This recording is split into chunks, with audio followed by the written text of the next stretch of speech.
The old map shouldn't have existed. Dr. Nikolai Petrov's hands trembled as he unfolded the parchment in the dimly lit archive of the Hermitage Museum, dust motes dancing in the afternoon light filtering through centuries-old windows. The cartographer's signature read 1594, and the label across the vast Central Asian expanse was unmistakable, Tartaria Magna. But it was the notation in the margin, written in faded Latin, that made his breath catch. Here lie cities of such number that the stars themselves would envy their count. The Khan's roads run straight as arrows for 1,000 versts, and their horsemen move as swift as wind across grass. Nikolai had spent 15 years studying the Mongol successor states, the fragmented khanates that rose and fell across the steppes after Genghis Khan's empire crumbled. He knew the academic consensus: Tartary was just a European term for poorly understood lands, a cartographic placeholder, nothing more. Yet here was a contemporary account describing infrastructure, cities, organization, a civilization the history books had reduced to a footnote, a geographic label, a misunderstanding. His colleague Professor Dmitriev had laughed when Nikolai first mentioned his interest in Tartary studies. "Next you'll be chasing Prester John and El Dorado," he'd said. The department had made it clear: focus on documented history, not romantic speculation about mysterious Eastern empires. But Nikolai couldn't let it go. Because in forgotten archives across Russia, he'd found fragments that didn't fit the official narrative. Traveler accounts describing postal systems that rivaled Rome's. Trade records mentioning goods flowing from Siberia to the Caspian with remarkable efficiency. Architectural sketches of fortifications that seemed too sophisticated for nomadic tribes. References to the Golden Horde's administrative brilliance, dismissed as exaggeration by historians who'd never bothered to look deeper. What if Tartary wasn't a myth? What if it wasn't an advanced super-civilization with lost technology? That was obviously fantasy, but what if it was something real that history had simply forgotten? A sophisticated network of khanates, trade routes, and settled cities that Europeans had lumped together under one name because they couldn't be bothered to understand the complexity? What if the story everyone agreed upon was incomplete not because of conspiracy, but because of something worse: indifference? Nikolai photographed the map with shaking hands, knowing his department would never approve the research trip he was already planning. He was risking his tenure, his reputation, everything he'd built. But as he stared at the mapmaker's careful notation of cities along the Silk Road, at routes marked with a precision that suggested first-hand knowledge, at the detailed descriptions of khanates and peoples, he knew he couldn't walk away. Somewhere in the steppes of Central Asia, beneath centuries of neglect and scholarly dismissal, lay the truth about a world Europe had never bothered to understand. And Nikolai was going to find it. The pattern emerged slowly, like a photograph developing in chemical solution.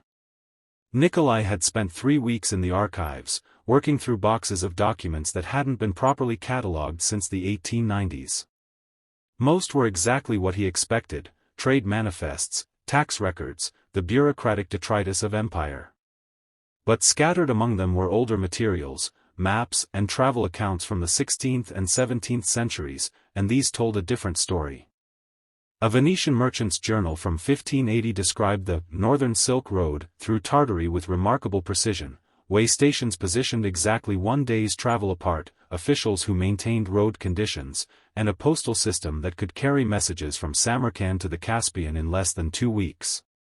Another account, this one by an English adventurer in 1618, detailed customs houses, standardized weights and measures, and trade protocols that facilitated commerce across thousands of miles. What struck Nikolai wasn't the existence of these accounts. Scholars knew Europeans had traveled through Central Asia, but their consistency.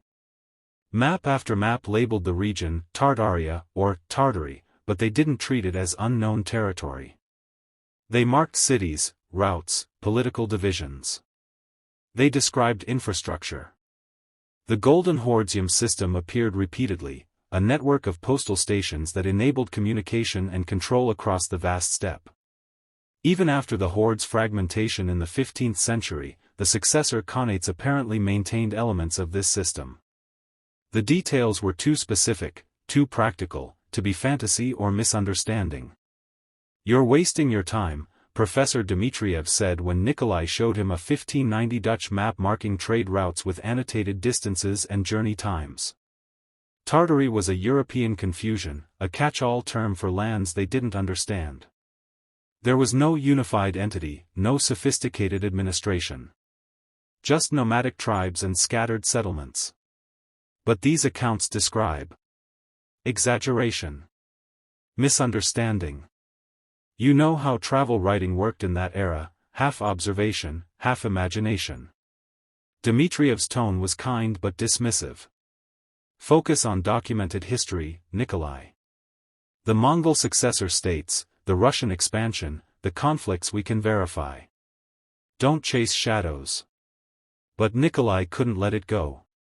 That night, he compiled everything he'd found, 12 maps, 8 travel accounts, references to the Yem system, descriptions of Kazan, Astrakhan, and other Khanate capitals as centers of trade and administration.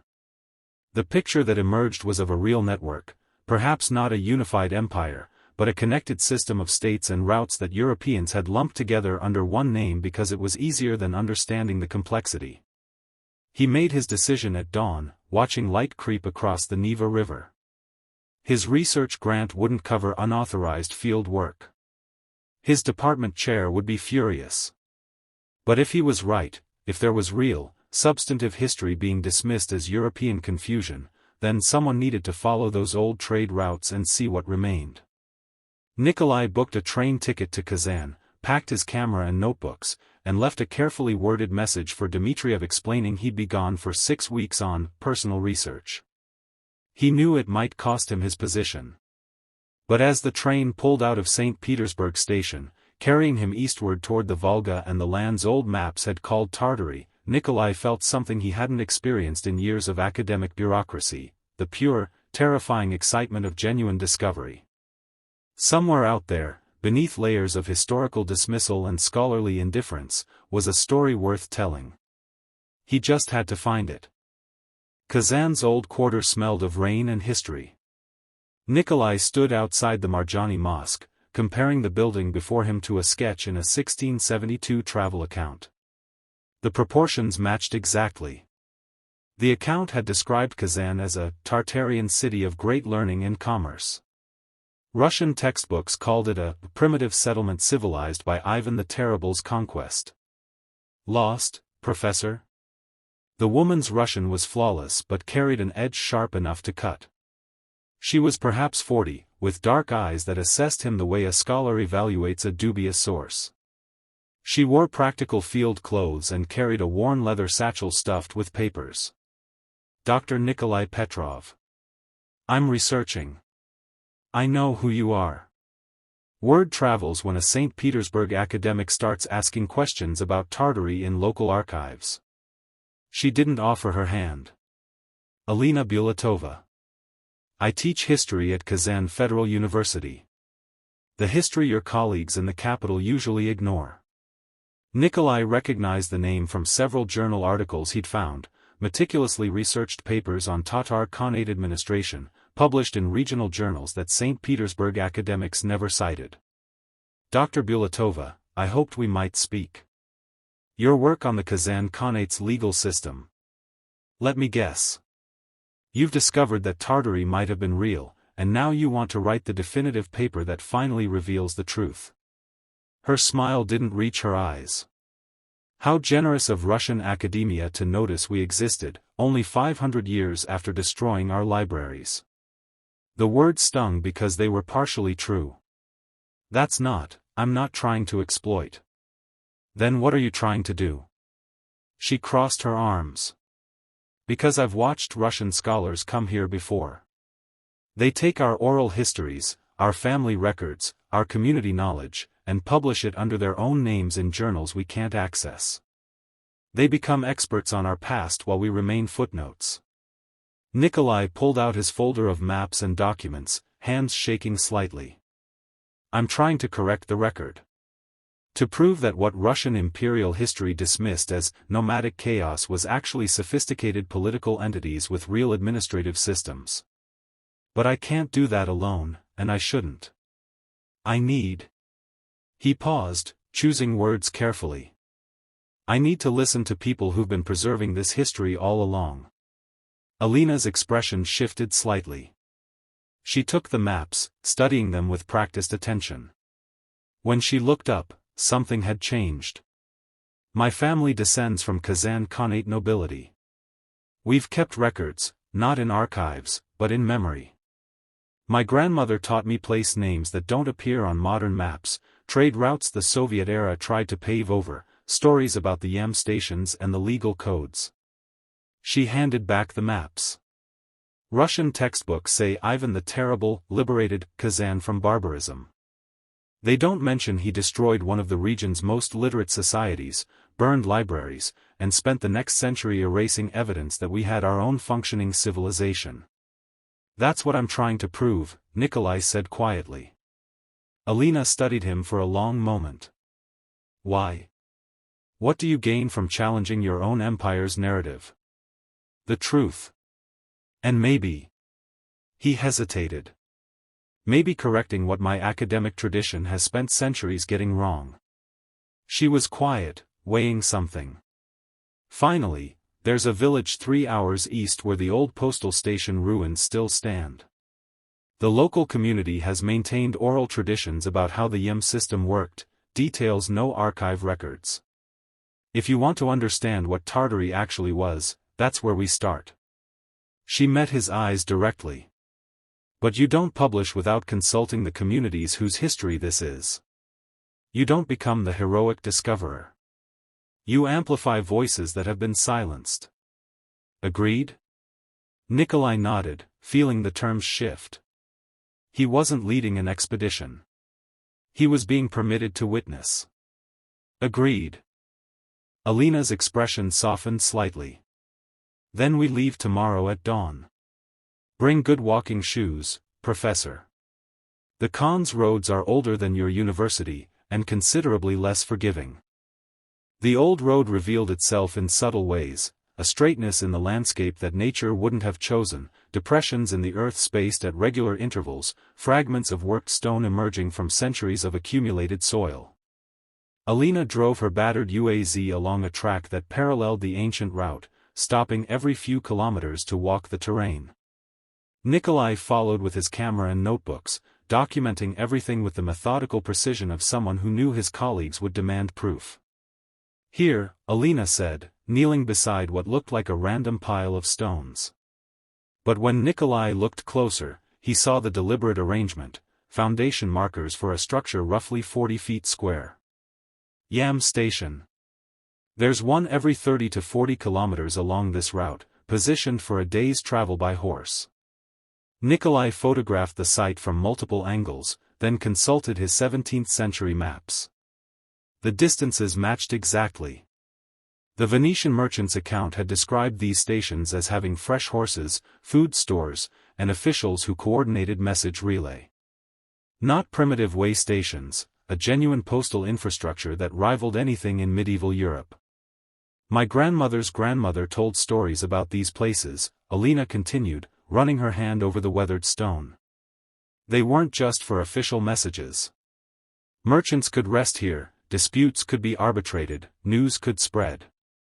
The Golden Horde built the system, but the successor khanates maintained it for another 2 centuries. It's how we governed vast distances without telephones or trains.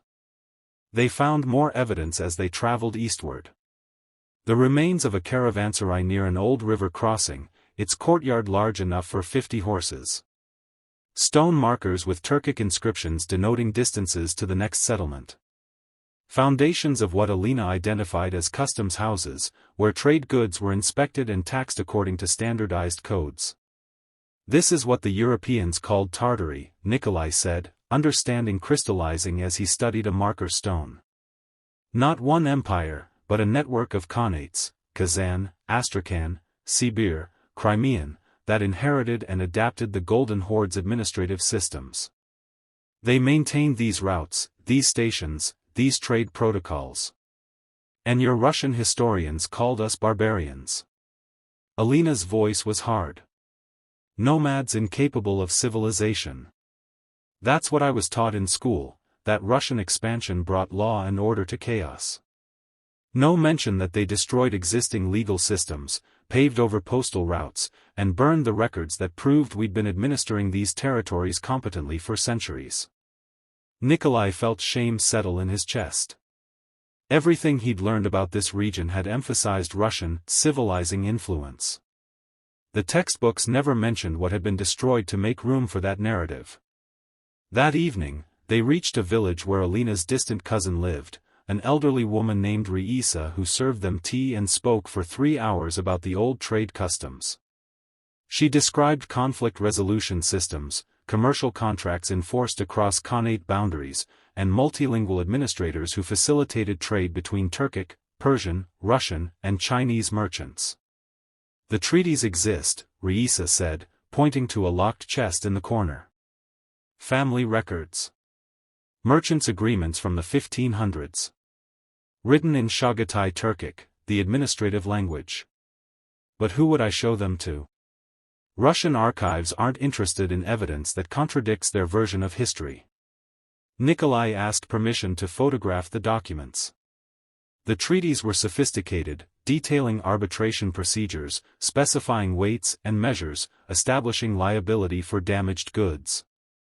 This was civil law, complex and nuanced. It's all still here, he said quietly. The history. It was never lost, just deliberately ignored. Alina nodded. We've been telling this story for generations, Professor. The question is whether anyone in St. Petersburg is finally ready to listen. The Astrakhan State Archive occupied a crumbling neoclassical building near the old Kremlin, its facade still bearing scars from World War II shelling. The head archivist, a thin man named Ruslan Kadyrov, met them in the reading room with visible reluctance. Dr. Bulatova mentioned you're researching the Khanate period, he said, his Russian formal and cautious. Most scholars focus on post-conquest materials. The earlier materials are complicated. Complicated how? Nikolai asked. Ruslan glanced toward the door, then lowered his voice. There's a restricted section. Documents from 1520 to 1556, the final decades of the Astrakhan Khanate before Russian annexation. They've been sealed since the Soviet era. Officially for preservation reasons, but... He paused. I can show you, but I need your discretion. The restricted room was in the archive's basement, protected by a lock that looked like it hadn't been opened in years. Inside, metal shelves held hundreds of leather-bound volumes and loose documents in varying states of preservation. Nikolai's hands shook as he opened the first volume. Tax registers from 1534, written in Chagatai Turkic with marginal notes in Arabic and Russian. The entries were meticulous: merchant names, cargo descriptions, duties paid, customs inspections completed. This wasn't primitive tribute collection, it was sophisticated fiscal administration. Alina pulled out diplomatic correspondence. Letters between the Astrakhan Khan and the Crimean Khan discussing trade route protection, coordinated responses to Cossack raids, and mutual recognition of legal judgments. Another bundle contained treaties with Moscow itself, written in parallel Russian and Turkic columns, establishing commercial terms and border protocols. This is a functioning state, Nikolai whispered, photographing page after page. Multi-ethnic bureaucracy, codified law, international diplomacy. Why isn't this in the standard historical accounts? Because it contradicts the justification for conquest, Ruslan said quietly. He pulled out a bound volume labeled in Russian, Administrative Records, Astrakhan Region, 1556 to 1560. He opened it to show Nikolai the first page, a proclamation by Ivan IV describing the annexation of Astrakhan as bringing civilization and Christian order to lawless Tatar lands. But these records prove that was a lie, Alina said, gesturing at the shelves around them. Astrakhan had courts, tax systems, trade regulations. Exactly, Ruslan interrupted. If Russian historians acknowledged that, they'd have to admit the conquest destroyed a rival civilization rather than saving primitives from barbarism. Empires don't like those kinds of admissions. He pulled out another document, a manifest describing the contents of the Khan's library, burned during the 1556 siege. Over 3,000 volumes. Scientific texts, legal treatises, poetry, history. Nikolai felt sick. This was deliberate erasure. And it continues, Ruslin said. 2 years ago, a colleague proposed digitizing these materials for academic access. The proposal was rejected. Too politically sensitive for the current climate, they said. There are people who prefer history to remain simplified, where Russian expansion was always heroic, never destructive. They spent hours in the restricted section. Nikolai found commercial contracts showing trade relationships spanning from the Caspian to the Baltic. Alina discovered legal codes addressing everything from inheritance disputes to maritime insurance. The sophistication was undeniable. As they prepared to leave, Ruslin pulled Nikolai aside. Be careful with what you publish, Professor. There are nationalist historians who've built careers on the narrative that Russian civilization rescued this region from chaos. They won't appreciate evidence to the contrary. His expression was serious. And there are political interests that benefit from simplified history. Complexity makes people ask uncomfortable questions about how empires justify themselves. Are you saying I shouldn't publish? I'm saying truth has consequences. Ruslin handed him a memory card. I've copied everything. If something happens to these archives, fire, flood, administrative decision, at least the evidence will survive. But understand, you're not just correcting historical errors. You're challenging the foundation story of an empire. Outside, in the fading afternoon light, Nikolai looked back at the archive building. Inside were shelves of proof that everything he'd been taught about this region was incomplete at best, deliberately false at worst. Alina touched his arm. Now you understand what we've known all along. The history exists. The question is whether the people in power want it told. The ruins of Otra rose from the Kazakhstan steppe like broken teeth, mud brick walls that had once enclosed one of Central Asia's great cities, now weathered to abstract sculpture by 7 centuries of wind and sun. Nikolai stood at what had been the main gate, consulting a 1562 Dutch map that labeled this site, Otra, Tartarian city of commerce. The city had been real. Thriving. And he'd never heard of it. The Mongols destroyed it in 1219, said Dr. Saul Akhmatova, the Kazakh archaeologist who'd agreed to show them the site. She was in her 50s, with sun-weathered skin and the patient manner of someone accustomed to explaining things that should be obvious. Genghis Khan's revenge for the murder of his merchants. But it was rebuilt, became a major trading center again under the Golden Horde and successor khanates. Declined only after trade routes shifted in the 17th century. She led them through excavated sections where foundations revealed sophisticated urban planning, straight streets in a grid pattern, evidence of underground water channels, public buildings arranged around central squares. The irrigation system was particularly impressive, channeling water from the Tartaria River through ceramic pipes to supply fountains and bathhouses. We've been excavating here since the 1960s, Saul continued. Published extensively in Kazakh and Russian archaeological journals.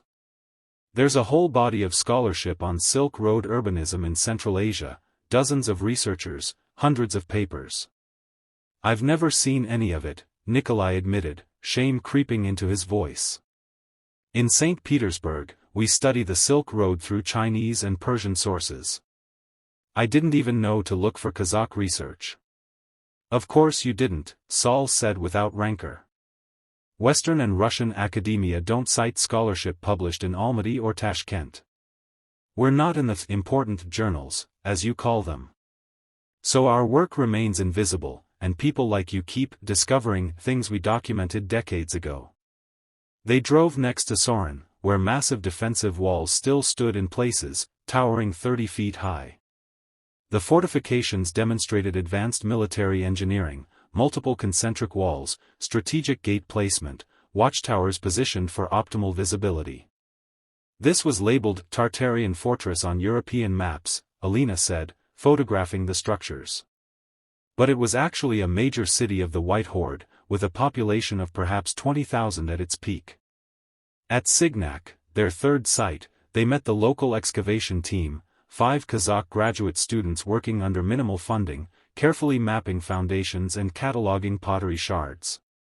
Their site director, a young woman named Ainer, showed Nikolai their documentation with quiet pride, detailed architectural surveys, pottery analysis, carbon dating results, comparative studies with other Silk Road sites. This will be published where? Nikolai asked. Kazakh Academy of Sciences Journal, Ainer replied. Maybe we'll get accepted to a regional conference in Bishkek or Dushanbe, if funding allows. But not international conferences? Not Western journals? Ainer's smile was tired. We've tried. The reviewers usually say our work lacks theoretical framework or needs more engagement with established literature. What they mean is it doesn't cite enough European and American scholars, doesn't frame Central Asian history through Western theoretical models. She gestured at the ruins around them. We're studying our own ancestors' cities, using rigorous archaeological method, but somehow it doesn't count as real scholarship unless it's validated by academics who've never set foot in Kazakhstan. That evening, Sol shared her personal library with Nikolai, decades of research by Central Asian scholars, all in journals he'd never heard of, documenting the very network of cities and trade routes that European maps had vaguely labeled Tartary. The scholarship was meticulous, the conclusion supported by physical evidence. I thought I was uncovering lost history, Nikolai said quietly, looking at the stack of publications. But it was never lost. I just never bothered to look beyond my own academic tradition's narrow definition of what counts as knowledge. Welcome to how the rest of the world feels about European academia, Sol said, not unkindly. You have the revelation now. The question is what you do with it. Nikolai thought of his colleagues in St. Petersburg, their easy dismissal of Tartary as European confusion, their certainty that anything important would already be in the Western literature. He'd been one of them, confident in his training, never questioning whose voices were absent from the archive. The history had always been there. He'd just been looking in the wrong places, asking the wrong people, assuming that if something mattered, he would already know about it. That assumption, he was learning, was itself part of the problem. The museum in Sarai Batu, a reconstruction of the Golden Horde's capital near modern Volgograd, was nearly empty on a Tuesday morning. Nikolai and Alina walked through exhibits documenting the administrative machinery of an empire that had once stretched from Hungary to Siberia. The YAM system was the empire's nervous system, explained the museum's director, an elderly Tatar scholar named Murat Ibragimov. He led them to a detailed map showing the network of postal stations spanning thousands of kilometers. At its height, a message could travel from Sarai to the edge of Siberia in under 2 weeks. Riders changed horses at each station, fresh mounts always ready. The infrastructure was maintained by assigned villages, their tax obligation was keeping stations stocked and roads passable. Nikolai compared the museum's map to his 17th-century European sources. The correspondence was striking. What those maps labeled Tartary was the geographic footprint of the Golden Horde's administrative network, still partially functioning a century after the Horde's fragmentation. The efficiency was remarkable, Murat continued.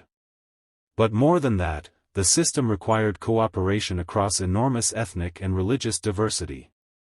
The Horde's genius was creating administrative structures that didn't depend on cultural uniformity. He showed them documents detailing the Horde's religious policy, protection for Muslim, Christian, Buddhist, and shamanist communities, exemption of clergy from taxation regardless of faith, prohibition on religious persecution. A 1267 decree guaranteed safe passage for merchants of all religions along trade routes. This wasn't primitive tolerance, Alina said, studying the texts. This was deliberate policy.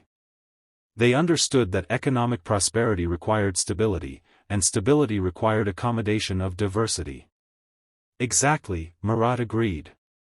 And when the Golden Horde fragmented in the 15th century, the successor khanates, Kazan, Astrakhan, Crimea, Sibir, tried to maintain these systems.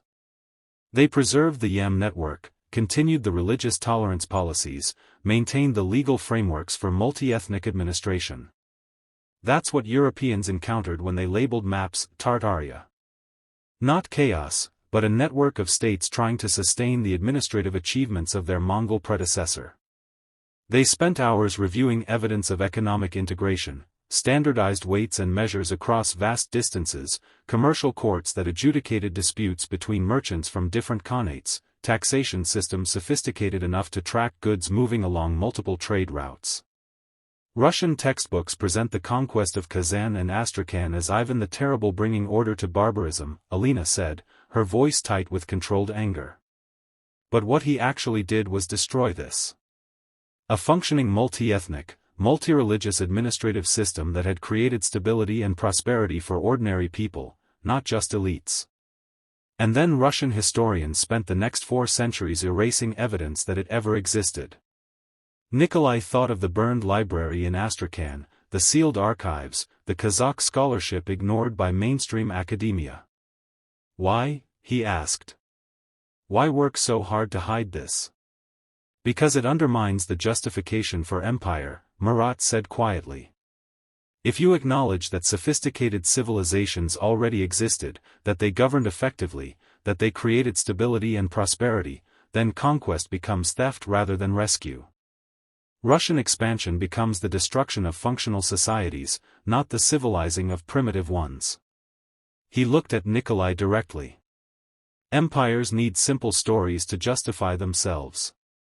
Complexity invites uncomfortable questions. Alina pulled out her notebook, where she'd been documenting their findings. The Golden Horde created the largest contiguous postal system in medieval history. Its religious tolerance exceeded anything in contemporary Europe. Its economic integration enabled trade from the Pacific to the Mediterranean. The successor khanates maintained significant portions of this for 2 more centuries. And then it was deliberately forgotten, Nikolai finished. Reduced to a cartographic label, dismissed as European confusion, written out of history except as a footnote to someone else's empire. Not forgotten, Murat corrected gently. We remember. Our communities have always remembered. We've preserved the knowledge in oral traditions, family records, regional scholarship. What you mean is that Russian and European academia chose to forget, chose to ignore evidence that complicated their narratives of bringing civilization to the wilderness. Nikolai looked at the exhibits around him, evidence of administrative sophistication, legal complexity, economic achievement. All of it real. All of it documented. None of it part of the history he'd been taught. So when I discovered that Tartary might be real, he said slowly, I was actually discovering that my entire academic training had taught me to dismiss non-European achievements as inherently less valid, less sophisticated, less worthy of serious study. Yes, Alina said. Welcome to the realization. Now the question is, what are you going to do about it? The village of Karakol sat in a valley where the steppe met the foothills, its existence unmarked on any tourist map. Alina had arranged their visit through family connections.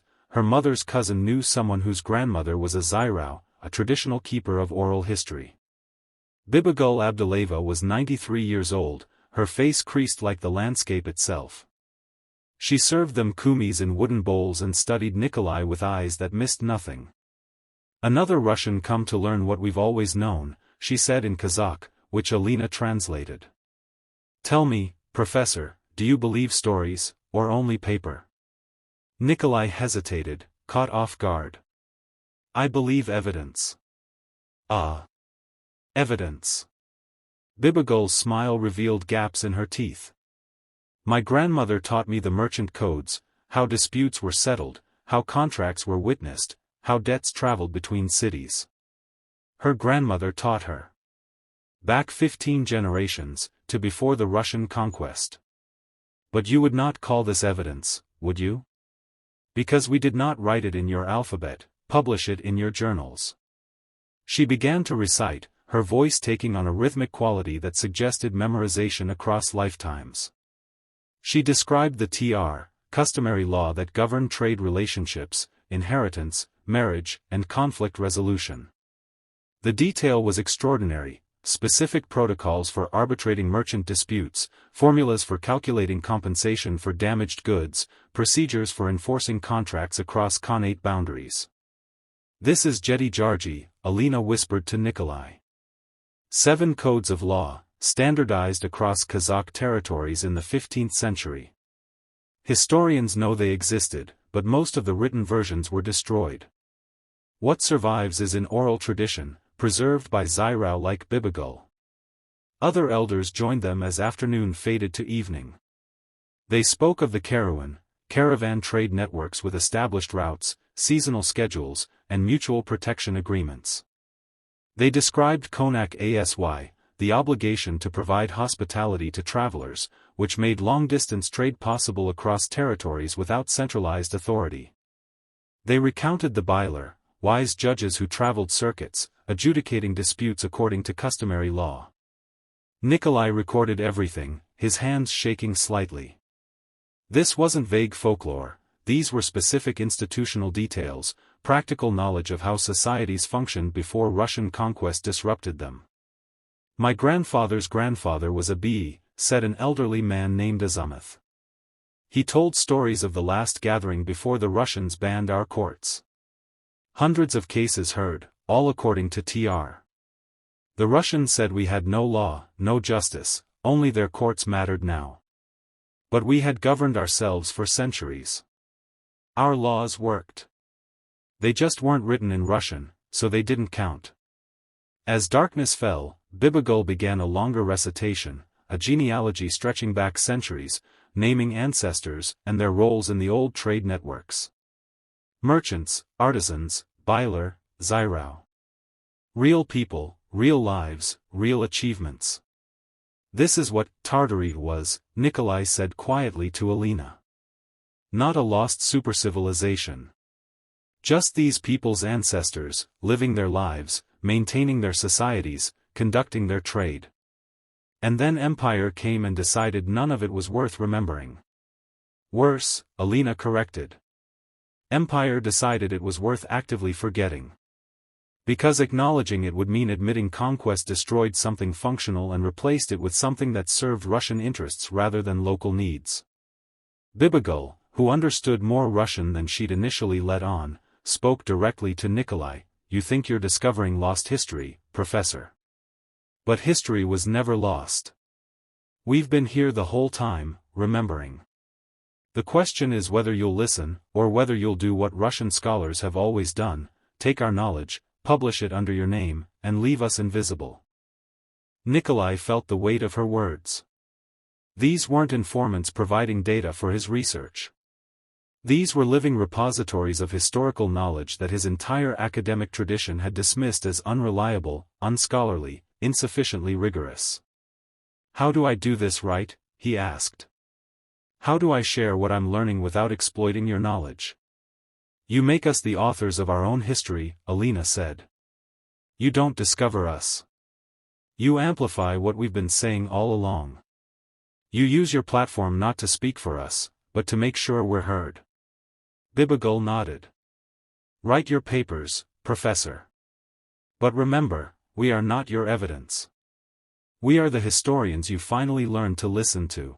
Nikolai returned to St. Petersburg, but not to submit. He spent 2 weeks in his small apartment, drafting and redrafting a paper that felt impossible to write correctly. Every version sounded either too cautious or too confrontational, either erasing the voices he wanted to amplify or positioning himself as their heroic discoverer. Finally, he called Alina. "I can't write this alone. It shouldn't be my paper at all." "Then don't make it yours," she said. "Make it ours." The collaborative paper took 3 months. Nikolai reached out to Sol Akhmatova, to Ruslin Kadyrov in Astrakhan, to Murat Ibragimov at the Golden Horde Museum, and to a dozen other regional scholars whose work he'd encountered. Alina coordinated with Kazakh and Tatar historians who'd been documenting this history for decades. The result was a multi-authored paper titled Reconsidering Tartary, Administrative Networks and Cultural Continuity in Post-Mongol Central Asia, 1400 to 1700. Nikolai's name appeared in the middle of the author list, not first. The lead author was Alina. The methodology section explicitly acknowledged the paper as synthesizing existing regional scholarship that had been marginalized by mainstream European and Russian academia. This isn't about discovering lost history, Nikolai wrote in his section. It's about correcting archival and citational biases that have systematically excluded non-European scholarship and oral historical traditions. The history was always there. We, meaning Russian and Western academia, simply chose not to look for it in the right places or listen to the right voices.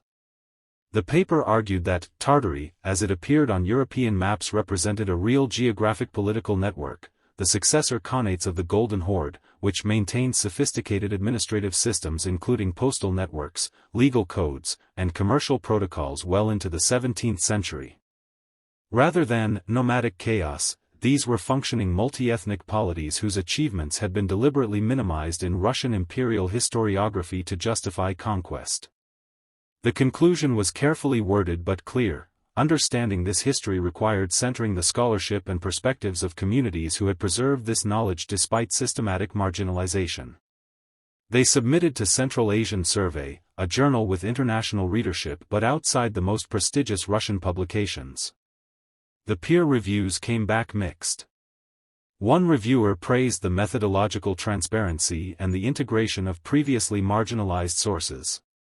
Another accused the paper of a political agenda masquerading as scholarship and overstating the administrative sophistication of pre-conquest societies.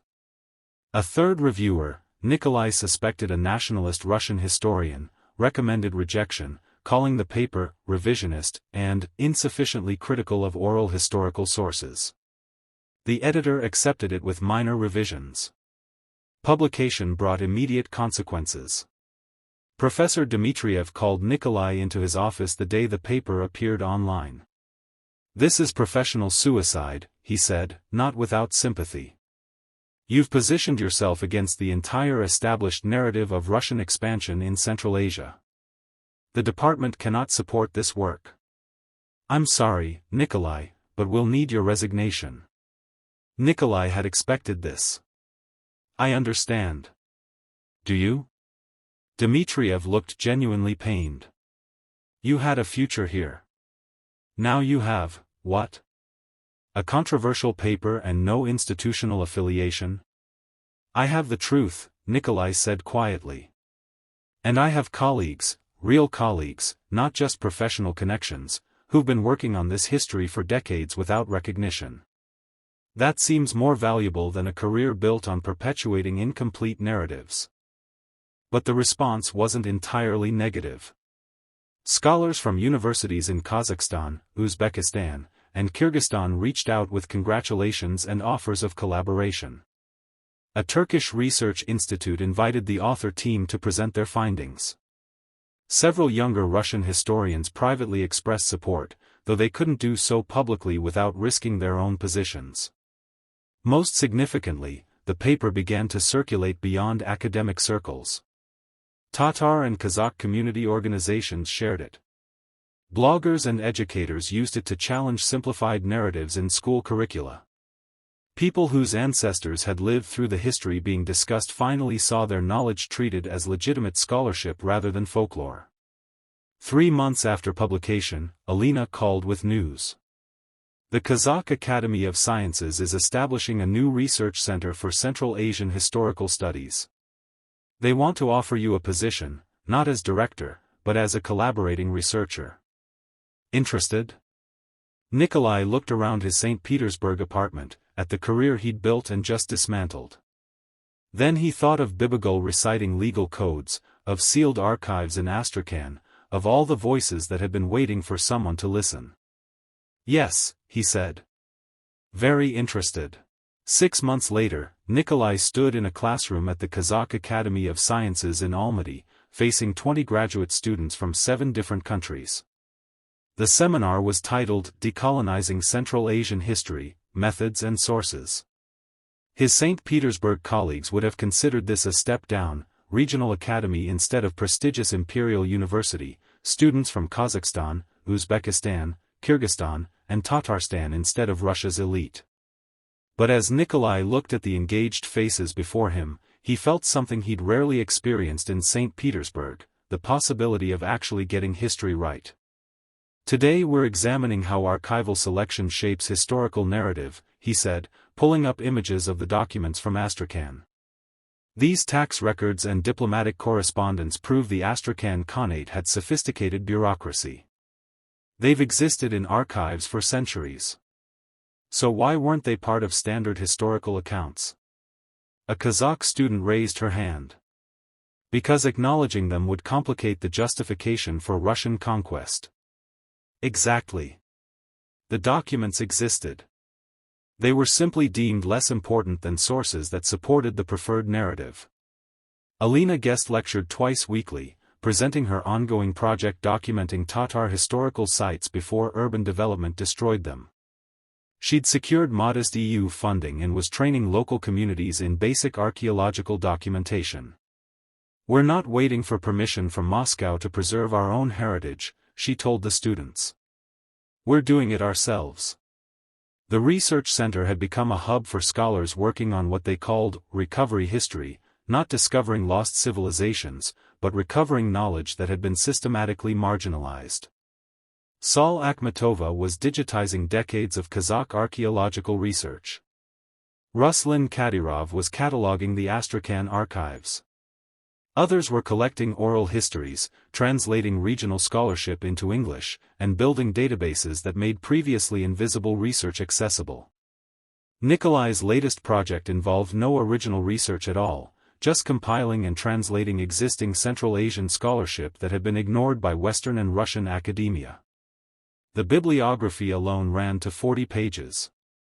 All of it had been there, published, documented, available. Just not in the right languages or journals.